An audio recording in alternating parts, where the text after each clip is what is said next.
Alrighty, welcome. I am Heather Pierce Campbell, the legal website warrior. I'm an attorney and legal coach based here in Seattle, Washington, serving information entrepreneurs around the world. Welcome to another episode of Guts, Grit, and Great Business. I am so excited to bring my new friend, Michelle. I'm so excited to have Michelle here because she is a friend of a mutual connection who I just adore. Actually, Julie Fry, who you've maybe already heard on this podcast. And Michelle, I should have asked you before we got started, how do you say your last name? Arpin, Begina. So it's Arpin. Michelle Arpin, Begina. All right. So welcome to Michelle Arpin Begina. Michelle, I'm so excited to have you here. I'm so excited to be here. Thanks for having me. You're welcome. It's going to be a fun conversation. Good. So for those of you that don't know Michelle, Michelle's earliest memories from childhood all relate to money. And yet the stories and lessons learned from different branches of her family tree couldn't be more dichotomous. How many of you can relate to that? Michelle has used the money lessons from her life to rethink how financial advisors and their clients have traditionally worked together. Rather than thinking of her role as a gatekeeper of portfolios, she sees real value in being a gateway to personal financial freedom. To support her clients on their unique wealth journeys, Michelle is a technician of financial planning, investment, and wealth management. But what differentiates Michelle from other financial advisors is that she has spent the last 2+ decades studying the unconventional, non-financial aspects of life satisfaction. Financial therapy, it is a thing, behavioral bias, choice, and decision advising. She believes we all need to examine the money stories, scripts, and lessons that affect our financial psychology so that we can rethink what we know about money to have more of it. Michelle lives in Wyckoff, New Jersey with her husband Mike and sons, Alex and Nick. She is an avid photographer and her sons are her favorite subject. I so love that. And Michelle and I actually just before going live, we're connecting and talking about our sons. So that's really fun to see that in there. Michelle, welcome. I'm so happy to have you here. Thank you for that intro. I'm so happy to be here and to talk about a subject that occupies a lot of real estate in my brain. Well, and I think truthfully it does in most people's brain, whether they live in the financial world or not, and whether they're willing to admit it, right? This whole idea that we have almost a separate financial psychology that runs in the background alongside our other life stories and our other, strengths and areas of focus in life, I think is absolutely true. And it's one of those topics that is so triggering for a lot of people. And I'm sure we can dig into your experience of why that happens. But, like I mentioned to you before going live, I love talking about money. I love being open and out and about with the importance of addressing our money issues, because my goal as the legal website warrior, my goal is to help create an industry of entrepreneurs that are more successful, right? Legal support in their business is a piece of that. It's not all of that, but it's a piece of it. And money is a huge piece of it. Money is directly related to our ability to create influential businesses in the world that do good, right? Mm-hmm. And so I think the money topic is so important. I'm so happy to have you here. So for folks that don't know you, and I know, and maybe we're jumping into the juiciest part of your story, but I know you mentioned you had a lot of shame and intensity, it sounds like, around your own money story originating clear back in childhood. Do you want to open up by telling us a little bit about where your passion for money originated? Yeah. Wow. Let's dive right in, Heather. Right. We might as well. I know it's but I think so many people can relate to this actually. Absolutely. So, the way I grew up really was, let's think about a money relationship for a second. And we say we have a relationship with money. Right. What I've always thought is a strange way to put it, because money is not an animate object. It shows no signs of life, but it animates so much of our life. And my life growing up was so animated by money, but the type of animation that lit me up and made me want to run for cover at the same time, because it was rich, poor, rich, poor, rich, poor growing up. And I'm gonna, little disclaimer here, I'm going to throw my parents under the bus at least once or twice during our conversation, and then I will rescue them. My parents were hardworking, talented, and extremely motivated to do well in life, and they did. And they ran a successful business that they generated a lot of income from. When it came to money, they were a complete mess. So it was never did they make enough.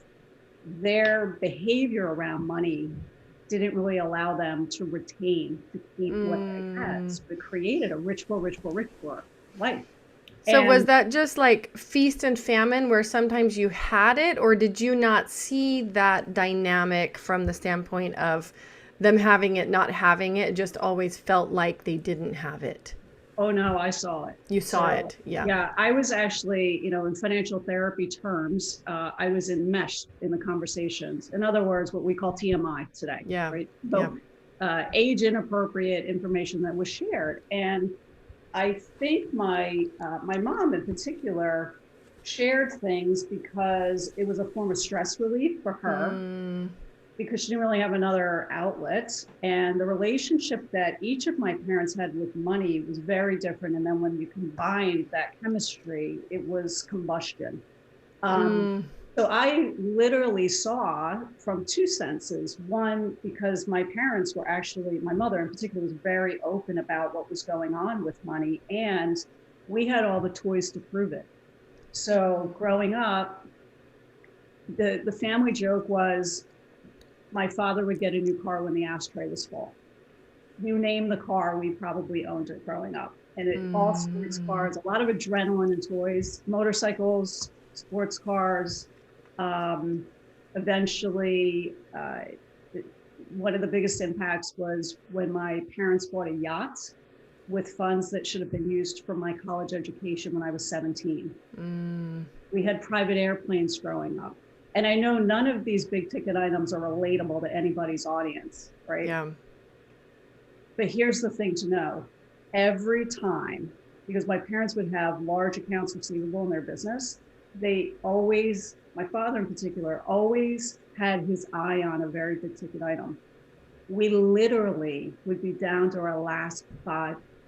We'd be flying in a Cessna and we'd be broke, right? So just imagine like your next door neighbor that, one parent stays home, one works, got a couple of kids, and the new car's in the driveway every couple of years. They take great vacations and seem like they have it all going on. You might look over the fence with the new car and say, oh, best luck to them. In your wildest dreams, you're not going to say they're down to the last $5. Right. So that's how I grew up.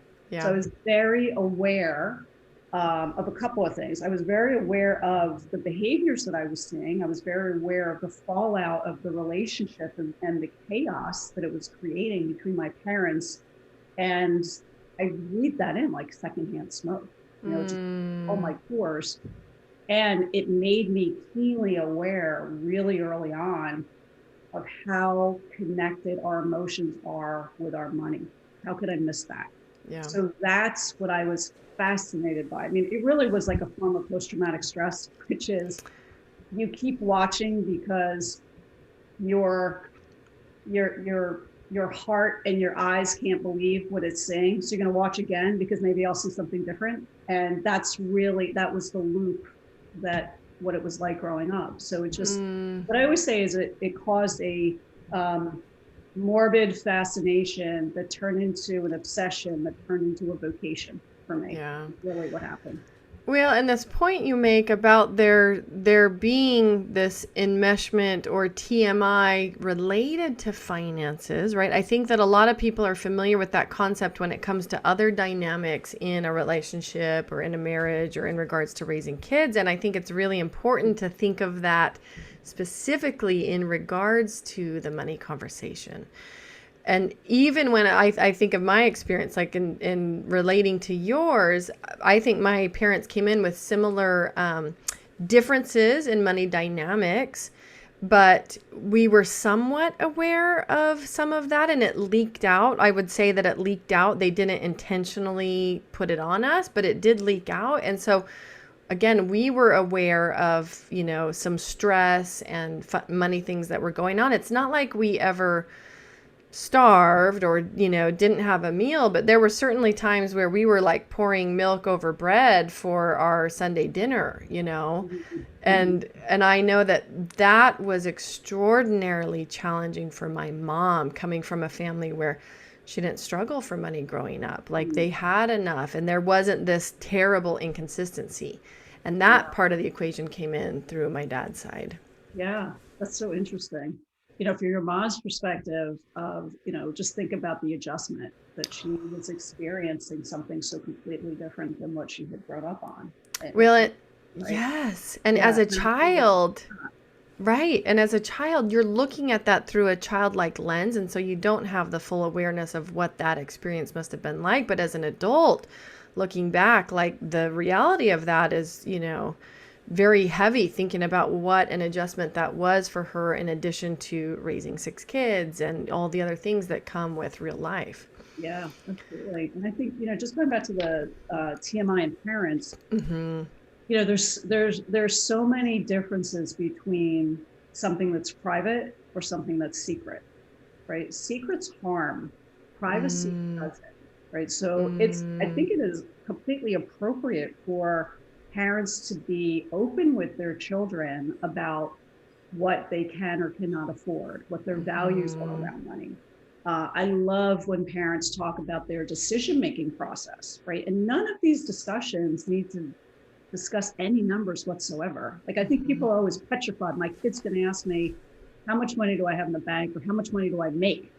And most of the time, I don't think that really comes up. But, I love when people talk about their decision-making process without the numbers, because otherwise it's like the new washer or dryer shows up magically, or the new car shows up magically, and they don't understand the trade-offs that you made. What did you weigh? What were the features that you were looking for? What values were you honoring in that purchase? What was your need? Was it more of a need? Was it a want? Set a budget. Did you blow that budget? Did you negotiate? All of that stuff is like, that's the real stuff of life, whether it's related to money or not, but it's a money lesson in of itself. And I also have a cardinal rule with my children, and I always say this to other people, is that when your children are asking, they're ready for an answer. And you just need to give them an answer that's age appropriate. And you know what that is, right? So if you're stepping over that line where you're going to say something because you're angry or it's going to make you feel better in the moment, then okay, that's not the thing to say to my child. And I always feel like when the child stops asking for more, when they stop saying, well, why or how come, or they want to know more, then you've scratched the itch. You answered the question. Right. And it gave them what they needed in that moment. It's a beautiful thing to do for your kid. The thing that comes up for me, the reason I'm laughing, is there was a conversation that happened maybe 2 months ago in the car with both my kids. One is 3 and one is 8. And my 8-year-old, who in some ways developmentally, like when it comes to executive functioning, is more like a 5-year-old, will ask certain questions. My 3-year-old is like totally on board, and she's probably a bit advanced. And so we have some really interesting dynamics around certain conversations that come up with these kiddos. And they were talking about, how do babies get made, right? It was the most hilarious conversation. Like, I'm laughing as I think about, how I was trying to come up with an answer that would assuage both a 3-year-old and an 8-year-old. And the funny thing is, I said, oh, we have this great book at home that we can go through and talk about this. And my son, by the time we got back to the house, like, my son was just done with the conversation. He could care less. And my 3-year-old was like, Mommy, can we go see the book? And it is funny. And so we looked at the book, and Aiden came and looked with us for a few minutes. And you're right. Like, they reach a point where they've had enough. They get enough information that they will stop asking. And it's maybe a different point. But he left, and she wanted to go on a little farther. And then she was done. She was like, okay, Yeah, And I love that. I love that yeah. because I think that's a great way to pay attention to whether or not you're responding to them in a way that's giving them the right information for their age. Oh yeah. I mean, if you don't, they're going to keep, tapping, Yeah. mom, mom, mom. Like they're just going to keep asking. You may as well satisfy that. Yeah. You're making me think of something very funny that happened between our boys. So our boys are 14 and 14 and a half and soon to be 18, which I can't believe. I know. And I've been very open about their college accounts. I show them their college accounts. We talk about them. And they're 3.5 years apart. So when I showed my younger son both balances, I show his brother's, he looked at the difference in the account values because it's been funded for 3.5 years less. Longer. Yes. And he said, well, if you love me, you'll even these up. And then how do you talk to your like you're 14? All right, should we have a time value of money conversation and compounding right now? I'm not sure that was the moment because he just emotionally wanted to know, like, do you love him more? Really funny. Hilarious. Yeah, in our house, that conversation would be around pirate tokens. Oh, do you see how, you've been doing this a little longer? Right? It's so funny. Well, I know. Pirate tokens turn into the education account. Right. Morning later. Yeah. Yes. We'll preview what's coming, Heather. Oh my goodness. Well, I actually do really love this topic about money and kids and how you have a conversation with them about it. I think it's really important. So, Yeah. I love those insights. So you came from this background, right, of really being so tuned in to what was going on in your parents' money conversation. At what point, take us through either the transition point. At what point did you decide, you were going to live in this world as, for your employment, do something as a living related to money? Talk to us about that bridge. Yeah. Well, I think there's a couple of things. So literally, as I was standing on the dock of that marina, learning that my college education was, bobbing up and down in the water, horrifying. When that happened, actually, I didn't react. I was looking my father in the eyes, taking in the information, and I didn't react. My brain literally went on fire thinking, okay, I need money. College costs a lot of money. I don't have any money. How am I going to make money? Okay, I got to get a job. Literally, by the time I left in my car, that's all I was thinking about. And what's important about that to share is I had been raised hearing, you're smart, you'll be the first to go to college. My father actually took me on college campus tours, which is sort of a cruel twist to this whole thing of being led to believe the support would be there. But more importantly, I had absorbed all of these messages. And as I was standing there on the dock, I was a college graduate in waiting. So that was my belief. I'm getting an education. Now, it wasn't just because I wanted education. I mean, I blow dry my hair to this day reading books. I love to learn, right? So there was no question on that doc that I was getting an education, right? I wanted an education. I didn't want a degree. I wanted an education. But to answer your question, because I think it's important to talk about mindset, but to answer your question, when I was growing up, I remember saying to myself, because I wouldn't dare say it out loud because it would have been rude, there's got to be a better way. And this isn't going to be me when I grow up. Yep. And that there's got to be a better way was always putting me on a quest of trying to figure out, well, what are the better ways? And the one thing I knew about myself really well was I wanted meaningful work. I always knew that from way back, that I was just going to be in some type of work that I felt like I was making a difference. So as I got in gear, I ended up working for a bank. I discovered college tuition reimbursement. That was like a miracle. And I said, wait a minute, if I get a B or better, you'll give me back 80% of the money. So 8 years of night school, that's how I paid for my degree. And then I was simultaneous to that, I was starting my career where I actually thought I was going to be an accountant. And then once I learned what certified financial planners do, I said, ding, ding, ding, ding, ding. I don't want to be a CPA. I want to be a CFP. So that's what started it. And it always was this marriage of loving the personal stories of the people that I was working with and loving analyzing everything, right? Analyzing their stories and then analyzing their numbers and marrying all that. And literally it came out of helping people to find a better way. As I have just discovered more and more and more about myself, all of what I've said is true. What I've also realized is that I saw my parents at their highest and best as I was growing up. And I was powerless to do anything to help them. And I was desperate to want to help them. And what I've realized is that what I'm up to in the world is the work that I do, I'm giving that little piece of myself that was powerless in that moment as a little girl to help people. And I actually can do it now. And it was just such a big like thing to me, that the thing I couldn't give to my parents, which I desperately would love to, I'm giving to the people that I work with now. Absolutely. The thing that they needed. Yeah. Well, and it's, those healing stories of when we heal ourselves and heal our own stories, we're healing others and we're healing the next generation. It's just so true. And this is one example of how that can happen.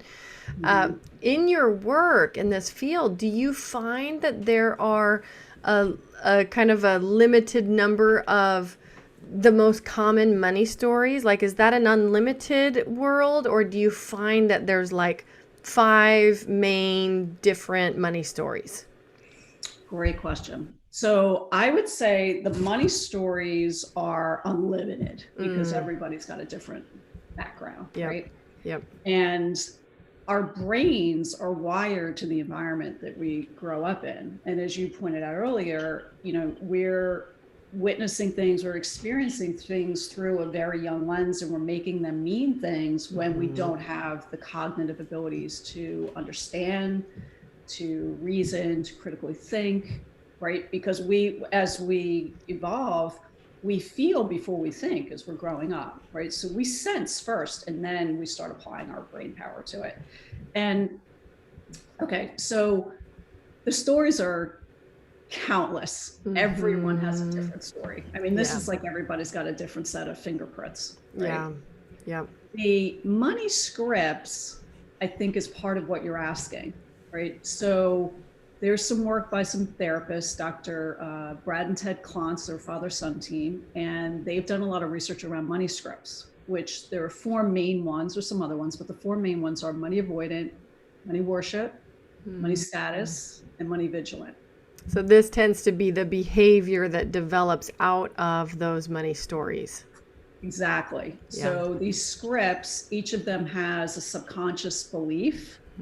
And when I want to talk about subconscious and conscious for a second, because I think a lot of people might think I've got to really, really dig deep and maybe go into therapy to figure out what all my money beliefs are. And I actually think, right, this is not science, but our money beliefs are like right at the bottom of our consciousness and right at the top of our subconscious. They're right there on that surface. And all you've got to really do is just give it a little time and attention and think about it. And it really, like, discovering your money beliefs is pretty easy. It's what did you hear growing up? What did you experience? The big moments, positive and negative.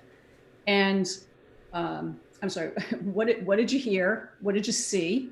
The flash points. Yep. And, just really digging into that stuff. Well, and I bet, and maybe I'm off, but when I look at my own, I also would think that it has to do with what were some of your earliest interpretations and understandings about money, right? Because isn't that when something really takes hold? Is, some of your very early experiences around what money means in your life or your parents' life. And I know, like, when I look at our dad and my family, who had a similar experience to you, worked for his Really? dad, yes. Not from the standpoint of having had a feast and famine kind of experience, but being told if he worked on the farm, worked on the ranch, did everything his dad wanted him to, his college would be paid for. And then time came for that, and it wasn't. His dad had no money. He couldn't. And so he had to go join the railroad and, like you, figure out how he was going to pay his way through college. Yeah. And, this was at a time when, like, he literally, my dad's story is like a generation ahead of him. A lot of people who are my age, a lot of their grandparents might have stories like my dad had. He was hunting squirrels and animals as food while he went to college. He was a real country boy, and this is just how he got by, and just kind of craziness in my mind. But what he did for us, turning around, I think he was so horrified and didn't want to repeat that pattern, is that, like, at age 5, starting kindergarten, I got the lecture about, you're going to pay your way through college. So here's how you do that, is you're going to get a scholarship, or you're going to be a good athlete, or you're going to save your money until then. And so we knew at a very young age, all of us in our family were responsible for that, right? But I think it's because he didn't want to repeat the money story that he'd inherited from his parents. Absolutely. Well, that you're bringing up, we've got so many open loops here. We got to close them all, Heather. So, what you just described, I think, is one of the kindest things that parents can do for their children, is to tell them the truth about what they can or cannot do, right? It's just, and we're afraid to do that sometimes. Yeah. But it really, truly is the kindest thing to tell the truth about it. Yes. And so let's go back and talk about the money script for a second, because it's sort of the underlying belief. So money avoidant the underlying belief is, people with money are bad. Okay. Well, if people with money are bad and I have money, well, guess what? I'm not going to hang out of that money. Yeah. Okay. Yep. Money worship is, more money will fix all my problems. Okay. This is like, I'll talk about myself. Okay. When I weigh 113 pounds again, everything right. Will be perfect. Everything will be fixed. Okay. No. Money worship can, in each one of these scripts, there's not only an underlying belief, there's a propensity for different behaviors as well. Money status, it's, I think, the most visual of the four. It's what it sounds like, right? There's just like keeping up with the Joneses, kind of a really visually keeping up with the Joneses. But we can silently keep up with the Joneses too, right? Or non-visually keep up with the Joneses. But the underlying belief is my net worth is my self-worth. And the underlying belief for money vigilance is money is private. Those are the four. So if we don't discover our beliefs about anything in life, right? Just imagine this for a second. So your daughter, let's say she walks into the room right now and she's 3, and you just got your SEP account statement, right? Fork it over to your daughter and say, hey, would you open this? You know what? Let me know what you think about the asset allocation for me, right? Like, that's what we're doing, right? So our inner child is running the show. Yeah. And like I said, it doesn't take a lot to raise these beliefs. Now, it's easy to raise the beliefs, and then what do you do with them? So I want to go from a bank to a boat for a second. My very first memory with money was actually, and I'm sorry, Dad, I'm going to throw you under the bus again, was my father asking if he could borrow money from my piggy bank. I was 5. And I asked him, I was a gutsy little kid. I asked him, well, what do you need the money for? And he said, cigarettes.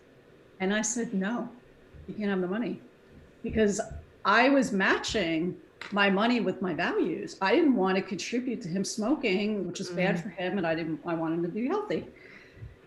Well, he didn't honor that. And in front of me, he reached into the piggy bank and he took the money. and he gave me this look of disgust. I'll never forget it. And I was crying my eyes out, and I was crying out of frustration. And I remember this like it was yesterday. So that was an act of what I call pretend permission. Pretended to ask me permission. He did it again when I was 10. He bought a Jaguar, not the four-legged Jaguar. He bought an automobile Jaguar. And my mother was out of town. He called and asked her, I'd like to buy this car. What do you think? Can I do it? And she said no. And he did it anyway. And he swore my brother and I to secrecy.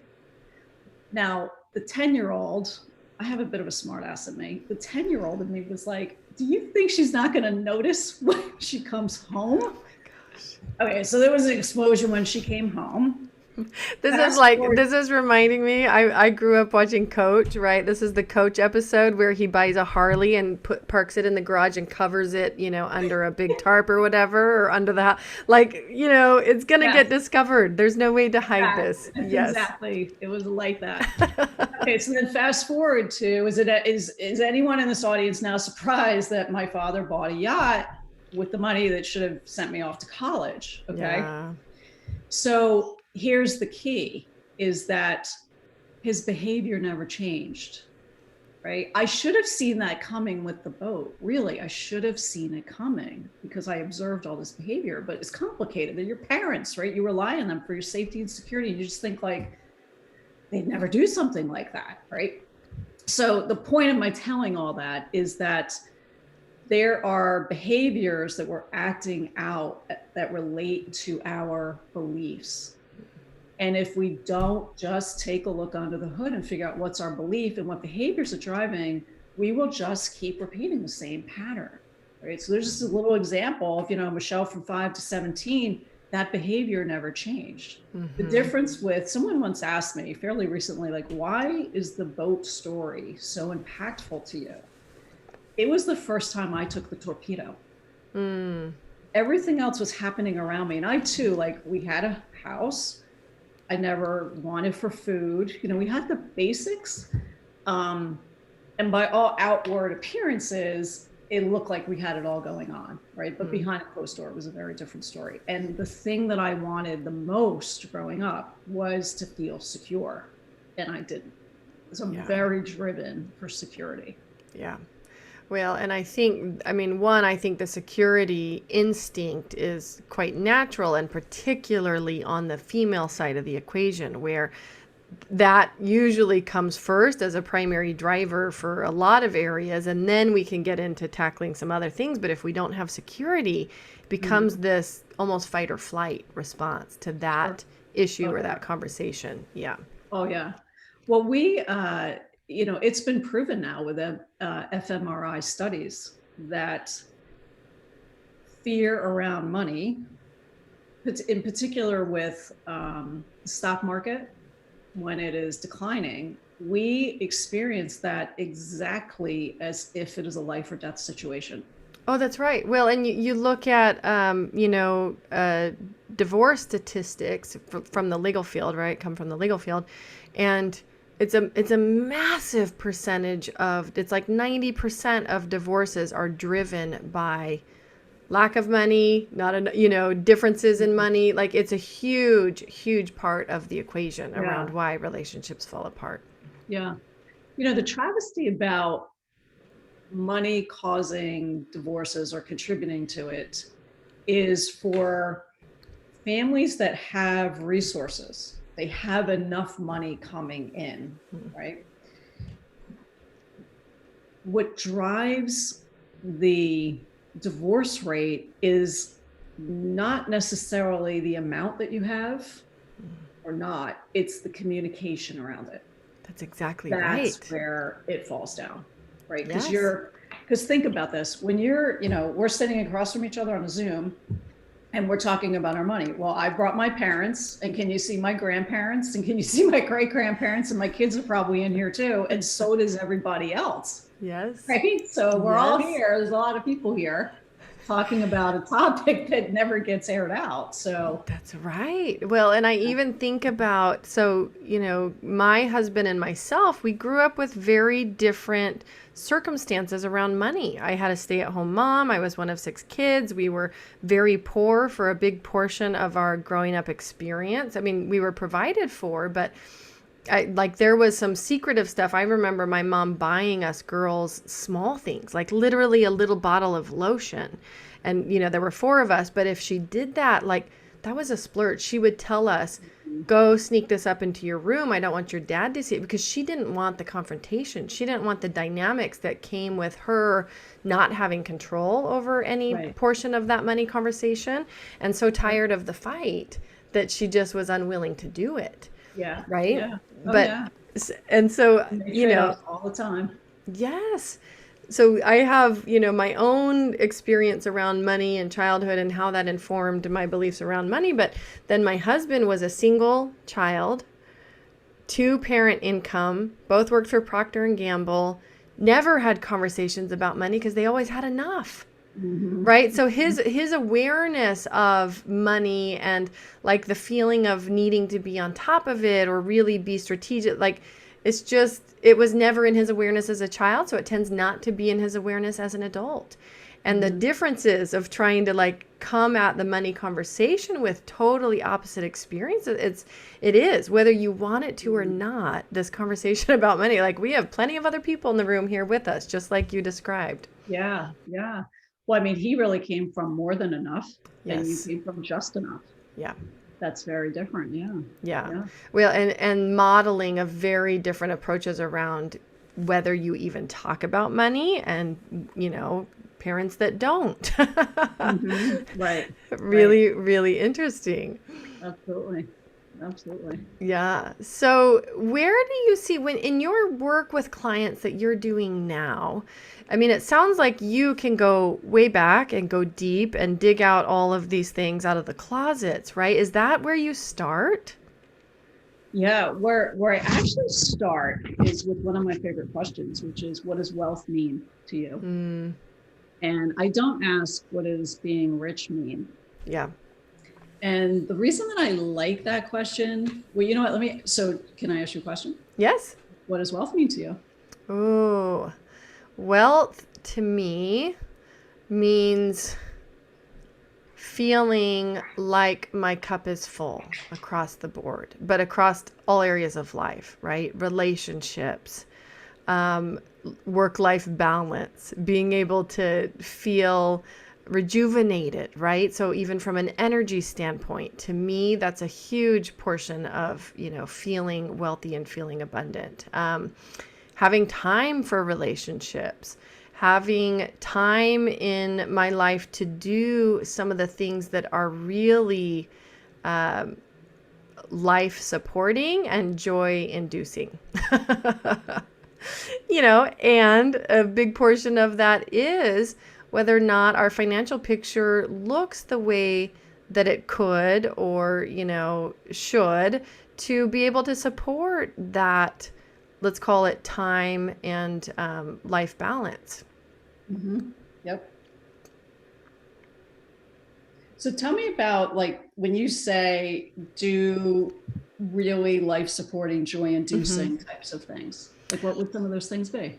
Oh, adventures. I love adventuring with my family, time in nature, time being able to, and obviously COVID makes this very tough. Seeing my sisters. I adore both of my sisters and their families, and, having those kinds of time, and not just vacations, because yes, we do a lot of connecting with people when we go to schedule vacations, but really just having a lifestyle that allows us to do those things that do refill our cup in virtually every way possible when we need to, when we want to, in a way that creates some flow and balance, mixed in with all the rest.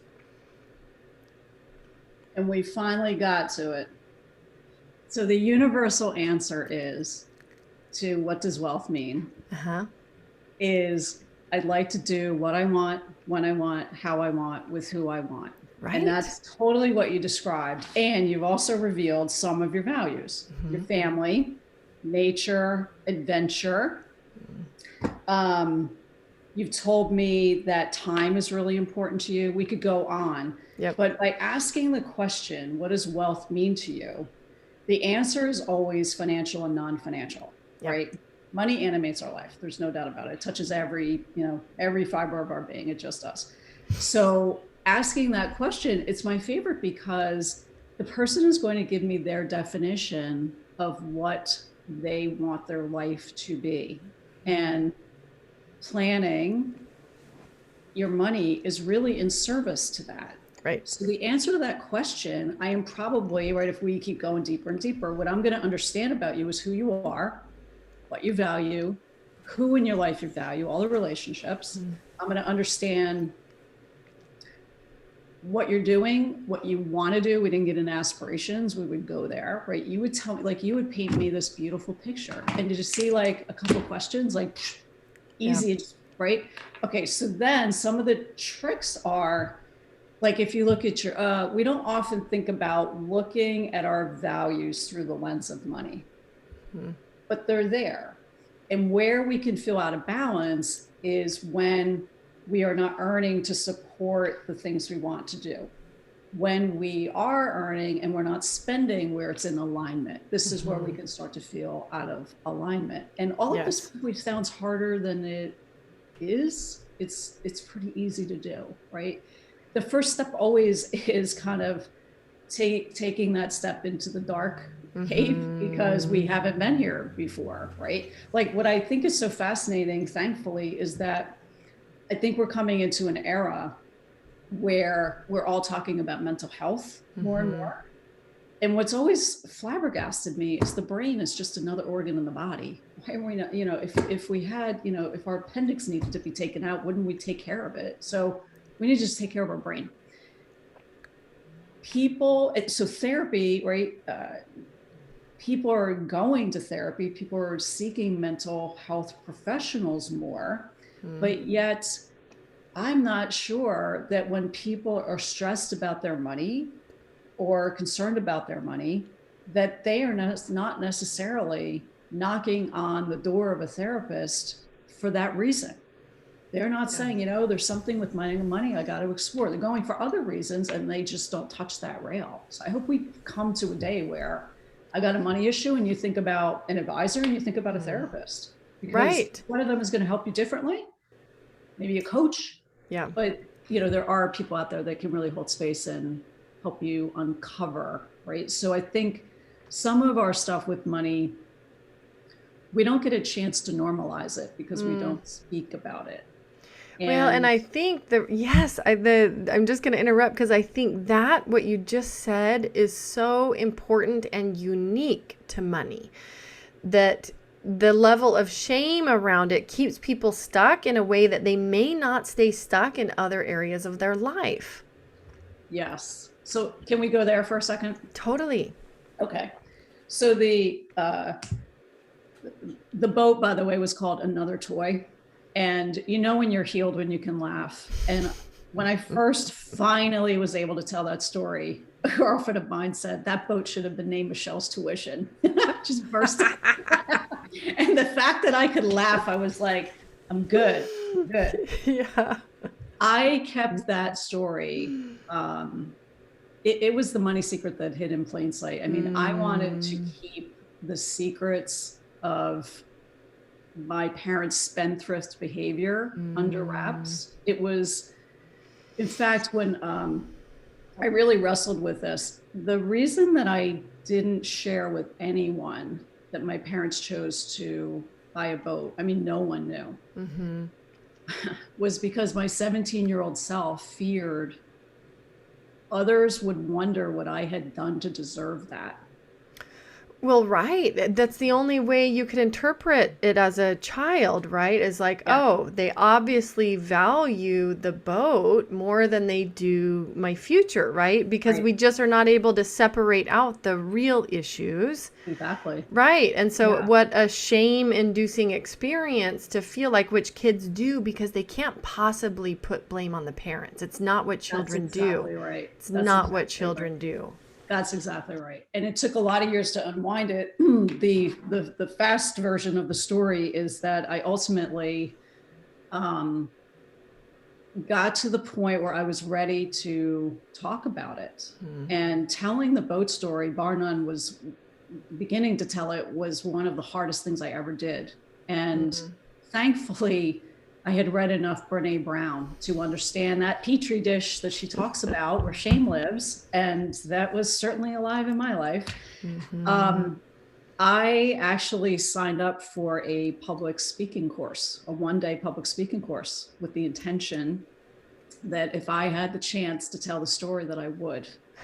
You're like, not only am I going to tell it, I'm going to tell it to the whole world. Well, not only am I going to tell it, I'm going to tell it in a skyscraper in New York City, where it's like, if I can make it here, I can make it anywhere. I just, for some reason, was like, oh, I'm going to put all the stakes on it. And I literally, the last exercise that they had us do, it was group work, and then we'd break out into smaller groups and go back and forth all day. So we were in a small group breakout, and the coach literally walked in and said, okay, you're going to take all the tools and techniques you learned today, and each one of you has 1 minute. We're going to videotape you, and you could tell any story from any part of your life. And I'm like, oh, I know which story I have to tell. And I literally thought I was going to have a nervous breakdown. Thankfully, I went outside the room with the coach, and she coached me through it, and I was able to go in and tell the story. And that fight or flight was alive and well. I literally thought I was going to die if I uttered the words, and I was able to do it. And then I remember standing there thinking, I'm alive, like I'm still alive. I didn't get struck by lightning. And I think it's an important part to share, because now I did it in a really public way, and I was very fortunate that I was healed enough to tell the story, because there is this circular thing about this. You have to be healed enough to tell your story, but yet you have to tell your story to be healed. And only you know that balance, and you need both. And it wasn't so much that I needed any external validation, although I did get that from the group, who gave me some really positive feedback, which was really helpful in that moment, particularly. But you really have to know. And when you do tell it, as Brene Brown talks about, you need to honor your stories with the people who will honor you as you tell them. Just need to receive those stories and not judge them, because it's a really important piece. But there was people always talk about there was life before such and such day or time, and there was life before I told that story, and there was life after. And probably the saddest part for me is that I had kept such a major part of myself under wraps that it was like I surgically removed a part of myself. So who really knew me? And when I think about that now, it's a little sad, but it was, it all made sense to me as I was growing up of why I did that. It was a form of protection. That's what our mind does, right? And I stayed very focused on all of the practical aspects of getting my education, getting a job, getting my career started, all of that stuff. And then I dealt with all the emotional fallout a lot later. And this is a person who was doing this for a living and helping others. And if you would have asked me if I had any shame around that, I would have said absolutely not. I didn't do anything like cognitively. Well, it happened to me. I didn't do anything to cause that. And then when I really started digging, and I did it by way of actually writing, I started writing my story in a journal, and I really let it rip. And boy, did I make some discoveries. There's something magical about putting a pen to a piece of paper. Oh, absolutely. That processing of it. And you're right that it has to be done in the right way. And I think sometimes you don't know what that is until you're in it and you're observing how is this going? Is this the right way? And I bring this up as an example because so this big issue of money stories, addressing it in the context of relationships, everybody has to navigate those waters at some point and with different backgrounds. But it was one of the major hurdles, I will say, in my relationship with my current husband. The money story was just one of those blocks that would not move, and we could not have a conversation about money, get on the same page about money. We got early therapy around stuff also involved. Like, none of it worked, right? And last year we ended up doing therapy again, and I had to quit the therapy. It was not because of the way that it was happening. It was like taking me back to the PTSD in a way that was, and again, this fight or flight conversation about money. What does this mean about me? So for you, the example of your parents is a really poignant one, right? But even in the example of my relationship, early on in my marriage, when I thought, okay, we need to get on the same page, we should do some planning together, things that seemed obvious that we just could not do, I felt that same shame of like, wow, I'm not even valuable enough for him to want to have this conversation with. You know what I mean? And that, like, you end up trying a certain number of times. And I feel like as I looked at my mom's habit and pattern with money in relationship to my dad, she just turned that off at some point. The trauma and the struggle was so big or so insurmountable, she just stopped trying to have the conversation. And I feel like there is something very unique about this fight or flight response, this experiencing shame. What does money mean in the context of the relationship? What does it mean about me? You know, all of these things, it can be very complex to unwind. Oh yeah, for sure. And then when between spouses, we also play different roles. Yeah. Right. So we play different roles in terms of the functional aspects of who is going to manage what. Are we delegating everything to one, to the other? Will you manage parts while I manage parts? And then, as you said, really understanding what's the script and then what's the underlying belief is huge. Right. Really understanding each other's backgrounds, which is helpful, but then really understanding what's the script. So I'll give you an example of a client that I worked with who came to me because she is a powerhouse in the office. And when she comes home, she is acting like a completely different person when it came to her money.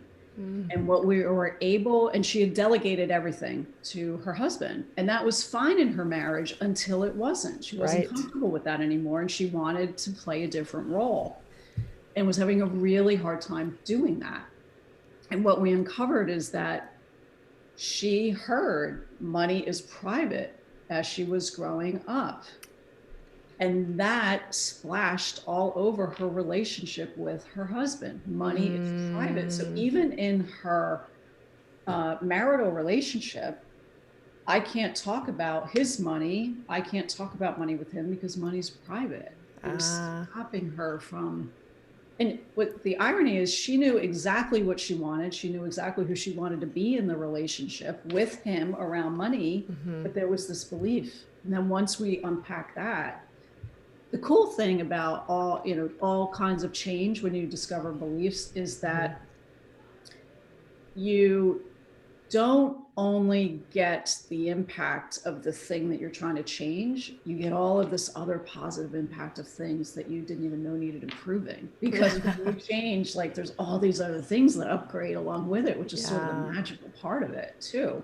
So she had noticed like some relationships in the family where the dynamics were better as a result of it. It was very cool to hear all of the power that had, and how she had released some things. Well, absolutely. And I think that, that example and the way that you describe it there just shows how much, like what you say about money touching every aspect of our lives being true, right? Because the way that we relate to money, the way that we use money in the world is in some form an expression of our values. And I think that's why it's particularly hard to unwind, is because values generally are pretty stable in a lifetime. They're so much a part of who we are that it can be a really hard thing to negotiate around.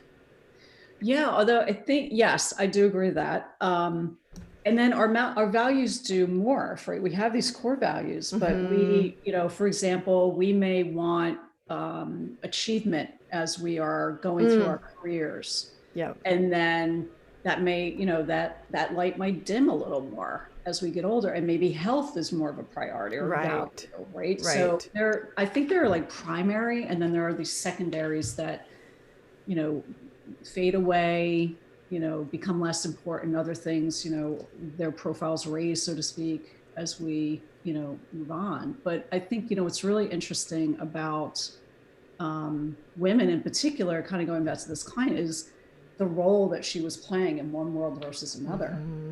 And, you and I talked about this before we started the podcast, that we have a mutual pet peeve in the how she does one thing is how she does everything, which I think is baloney. And I'm so glad you remembered to bring that up, because yes, that phrase has always annoyed me so much. I think my interpretation of it is like, absolutely not. We all have areas that we are strong in and we might show up very fully in, and then others that are just not our strength and we struggle, or we have to really put additional support in place in that area to do it well. Exactly. So there's something that's called contextual self-control, which means we bring certain motivations to different areas of our life, right? And we can control ourselves based on the context of, is it our health? Is it our home? Is it our office? Is it our charity? Whatever. We just bring a different self because our motivation is different. So going back to the client, she wanted harmony at home. What did she want in the office? She wanted to kill it, right? She totally different value set, right? So that drives our behavior. We're still the same person. So I do not believe this. I have met just like my parents, right? They were high performing, defiant people, right? It was not an issue of did they make enough money. They made more than enough money. They blew a king's ransom, right? And no judgment. I mean, it's just what happened. They were really successful people, but a mess when it came to their money. Okay, so what I think is that we each have a success formula, but we don't actually take a look. And all we've got to do is go back in time and look at financial or non-financial success stories and take a look. Right? So what were our values? Who were we being when we went from point A to point B, right? Like I was a college graduate in waiting, but I was also tenacious, determined. I was indomitable, right? That's who I was being in that context. So when you take a look at your special X factor, she's got it, you look at that, and you absolutely can take those traits and nurture the type of relationship you want to have with your money into existence. And you know that success leaves clues. When I hear that expression, I always think, well, that means look at people who've gone before me and what they've done, and I can learn from them, which I do. And I love that. But it also means I've left clues of my own success. Right.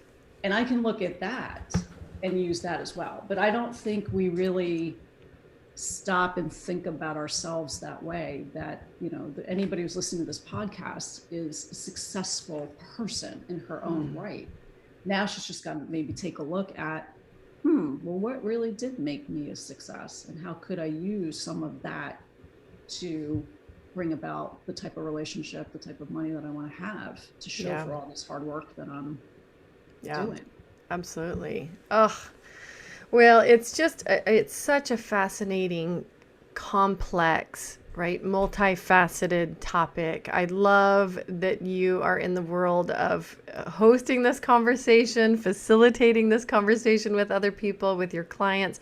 For folks that are listening, where do you like to connect, Michelle? Where can they find you online?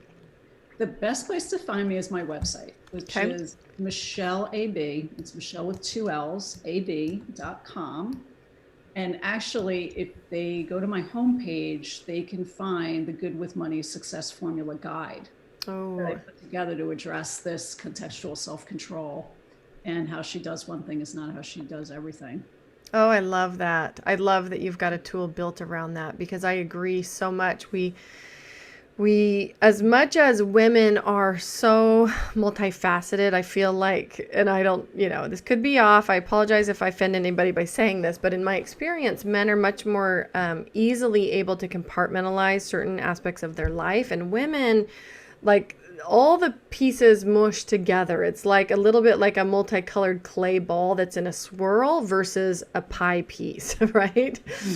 But I think it can be hard for us to translate, like, oh, we're being really successful over here. How do we take that skill set or take some of those strengths and translate them into other areas? And so I love that you have a tool based around that. If you're listening, make sure that you check out Michelle's work, and also we're going to share her gift, that link that you talked about, accessible from your main page, at legalwebsitewarrior.com/podcast, which is going to have the show notes as well.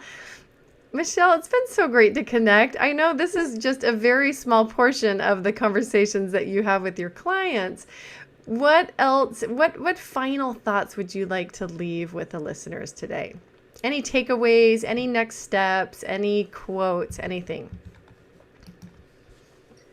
I think the biggest thing, just piggybacking off your last comment, is that women, I think, tend to also be very self-critical when we don't do something well. Yes. And my takeaway would be to think about your money so that you don't have to worry about it. And by doing that, you're going to take that self-critical stuff right off your shoulders. Ugh. I mean, I just feel relief even hearing that, because I know that anybody who's listening that's ever had either struggles with financial planning, with the money conversation, with a spouse, like, there's various ways it shows up in the world of money. The idea of taking that stress off and having, a system that works for you, or having your money rules figured out, or, even a facilitator of that conversation so that it just goes easier. I mean, I think it's one of the biggest gifts we can give to ourselves, especially if we're in business. Yes, absolutely. Especially in business. Absolutely. Well, Michelle, so great to connect with you. Thank you for coming on today and having this lovely conversation. I really look forward to sharing your information, sharing the show notes, and I hope we have the chance to connect again. I hope we do too. This was great. And this was like a dinner party conversation. Totally. Pass the drinks, please. Right? I know. I'm ready. Definitely. Well, I really appreciate you. Thank you. I appreciate you. Thank you for having me on. Absolutely.